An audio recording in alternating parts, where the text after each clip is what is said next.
ॐ अज्ञानतिमिरन्धस्य ज्ञानाञ्जनशलाखया चक्षुरुन्मीलितं येन तस्मै श्रीगुरुवे नमः। नमो ॐ विष्णुपादाय कृष्णप्रेष्ठाय भूतले श्रीमते भक्तिवेदान्तस्वामिन् इति नामिने। नमस्ते सरस्वते देवे गौरवाणी प्रचारिणे निर्विशेषा शून्यवादी पाश्चात्यदेशतारिणे। जय श्री कृष्ण चैतन्य प्रभु नित्यानंद श्री अद्वैत गदाधर श्रीवासदि गौरभक्तवृंद। हरे कृष्णा कृष्ण कृष्णा हरे हरे, हरे राम राम राम हरे हरे। हरे कृष्णा। तो अब हम श्रीमद् भागवत की आगे की कथा प्रारंभ कर रहे हैं। शौनक ऋषि सूत गोस्वामी से बड़ी ही सुंदर बातें उन्होंने कही और अब वो ये जानना चाहते हैं कि महाराज परीक्षित ने शुकदेव गोस्वामी जी से और क्या क्या प्रश्न पूछे और उसके उत्तर में शुकदेव गोस्वामी ने भागवत कथा कैसे सुनाई। तो सूत गोस्वामी अब उत्तर देते हुए बताते हैं कि महाराज परीक्षित ने अब आगे शुकदेव गोस्वामी से पूछा कि हे शुकमुनि, कृपा करके मुझे भगवान की इस भौतिक सृष्टि की लीला के बारे में समझाइए। मेरी समझ के अनुसार भगवान अपनी शक्तियों के द्वारा इस भौतिक सृष्टि की रचना करते हैं। कृपा करके विस्तार से उसके बारे में मुझे बताइए। अब ये देखिए, ये बड़ा महत्वपूर्ण प्रश्न जो है परीक्षित महाराज ने शुकदेव गोस्वामी से किया। अगर हमें याद है, जब हमने पहले कथा सुनी थी तो हमें पता है इसका बैकग्राउंड क्या है। इसका बैकग्राउंड ये है कि महाराज परीक्षित के पास केवल 7 दिन का समय मात्र बाकी है। 7वें दिन एक सर्प के काटने के द्वारा उनकी मृत्यु निश्चित है। तो परीक्षित महाराज मन में विचार कर सकते थे कि भाई मेरे पास में केवल 7 दिन है, क्यों ना आध्यात्मिक जीवन के लिए कुछ शॉर्टकट लिया जाए। 7 दिन तो केवल बाकी है। पूरी भागवत सुनने की जगह में क्यों ना मैं शुकदेव गोस्वामी जी से कहूँ कि भगवान की जो व्यक्तिगत लीलाएं हैं बस उनका वर्णन कर दो, या फिर भगवान की जो रास लीला है, भगवान ने जो गोपियों के साथ में जो रास रचाया उसका वर्णन कर दो। मेरे पास तो केवल 7 दिन बाकी हैं। लेकिन देखिए, महाराज परीक्षित जो है शुरुआत से भागवत कथा पूरी सुनना चाहते हैं। वो कोई शॉर्टकट नहीं लेना चाहते, क्योंकि आध्यात्मिक जीवन में कोई ऐसा शॉर्टकट नहीं है। लेकिन इतना जरूर है कि हमारे पास में कितना भी समय क्यों ना हो, ये तो शुकदेव गोस्वामी ने महाराज परीक्षित को इनकरेजमेंट देने के लिए, उनका उत्साह बढ़ाने के लिए महाराज खटवांगा के बारे में भी बताया था कि हे परीक्षित, तुम चिंता मत करो कि तुम्हारे पास में केवल 7 दिन बाकी हैं। महाराज खटवांगा के पास में केवल एक मुहूर्त मात्र बाकी था, कुछ समय। उस समय का सदुपयोग करके खट्वांग महाराज ने पूर्ण रूप से भगवान कृष्ण की शरण ग्रहण की थी। तो अगर हम अपनी तरफ से पूर्ण रूप से, अगर हम सही प्रकार से प्रामाणिक गुरु के दिशा दिखाने के प्रकार अगर हम भगवान की भक्ति प्रारंभ करते हैं, तो विदाउट फेल हमें भगवान की भक्ति में सफलता की प्राप्ति जरूर होगी। गुरु की कृपा प्राप्त होगी, भगवान कृष्ण की अनुग्रह जरूर प्राप्त होगी। तो ये हम जो है बहुत सुंदर इस संदर्भ के द्वारा सीख सकते हैं कि हमें हड़बड़ी नहीं करनी चाहिए स्पिरिचुअल लाइफ में। भागवत कथाएं पूर्ण रूप से शुरुआत से हमें सुननी चाहिए।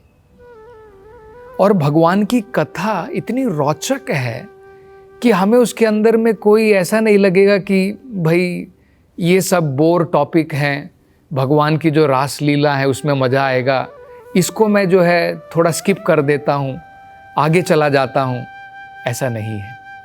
अभी हम देखेंगे जब ये प्रश्न महाराज परीक्षित ने पूछा, शुकदेव गोस्वामी जो है अब भगवान से प्रार्थना प्रारंभ करते हैं। बड़ी सुंदर प्रार्थनाएं हैं।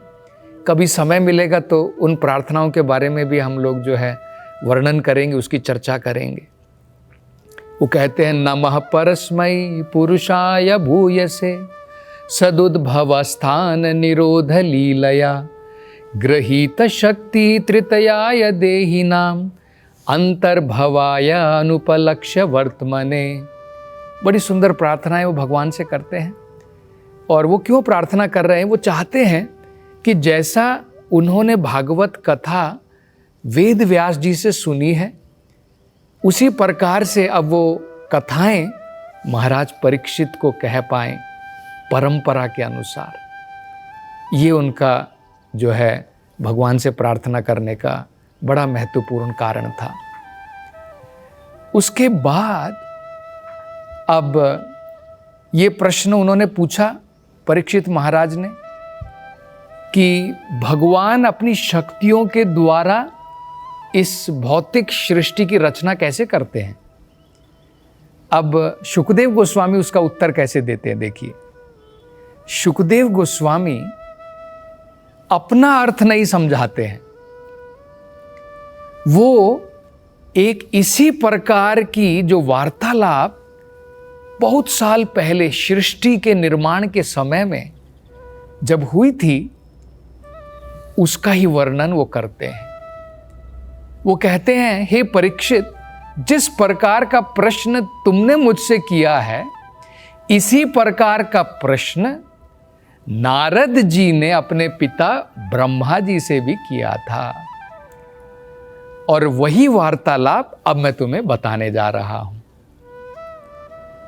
तो अब जो नारद मुनि जो प्रश्न पूछेंगे ब्रह्मा जी से, ये जो है अब चतुर्श्लोकी भागवतम, उसका जो ब्रह्मा जी जो अब बताएंगे नारद मुनि को, वो बताएंगे कि भगवान ने सबसे पहले 4 श्लोकों के रूप में यही ज्ञान भागवत का ब्रह्मा जी को दिया था। सबसे पहले भगवान कृष्ण ने यही भागवत कथा 4 श्लोकों के रूप में ब्रह्मा जी को प्रदान की थी। ब्रह्मा जी ने इसी ज्ञान को नारद, अपने पुत्र नारद को प्रदान की। नारद जी ने यही ज्ञान वेद व्यास को दिया और वेद व्यास ने कलयुग के लोगों को देख करके इसी 4 श्लोक को 12 स्कंद में विभाजित किया। जैसे एक ही श्लोक को और बढ़िया प्रकार से, विस्तृत प्रकार से समझाने का उन्होंने प्रयास किया है भागवत कथा के द्वारा। तो सबसे पहले भगवान कृष्ण ने, नारायण ने 4 श्लोकों के रूप में चतुर्श्लोकी भागवतम जो है ब्रह्मा जी को प्रदान की। तो अब नारद मुनि क्या प्रश्न पूछते हैं ब्रह्मा जी से, बड़ा ही महत्वपूर्ण है और बड़ा ही रुचिपूर्ण ये जो है विषय आता है। नारद जी कहते हैं, ब्रह्मा जी से 2 शब्दों का प्रयोग करते हैं। वो कहते हैं कि आप देवों के देव हैं और आप पूर्वजा हैं।